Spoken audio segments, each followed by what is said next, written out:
மணப்பெண்ணின் பிரத்யேகமான திருமணம் விவாஹா தி சென்னை சில்க்ஸ்.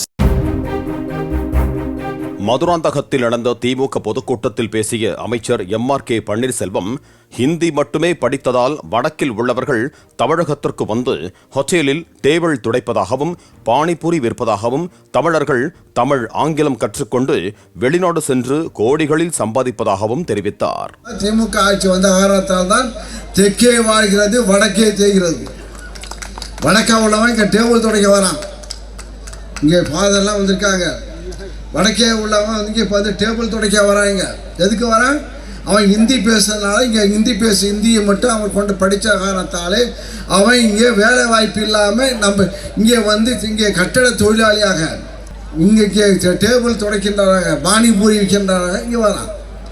நம்ம நாட்டு பசங்களை எங்கே போயிருக்காங்க? வெளிநாடுக்கு போயிருக்காங்க. இப்ப வெளிநாடுல போய் கோடி கோடியா சம்பாதிக்கக்கூடிய அப்பாவுக்கு துரோகம் செய்தவன் எல்லாம் நம்மை பற்றி விமர்சிக்கிறான் என்று பாமக தலைவர் அன்புமணியை ஒருமையில் விமர்சித்தார் எம்.ஆர்.கே. பன்னீர்செல்வம். பாட்டாளி மக்கள் கட்சி அப்புறம் அப்பனுக்கு துரோகம் செஞ்சவெல்லாம் பாரு, அவன் பேசுறாங்க நம்மள.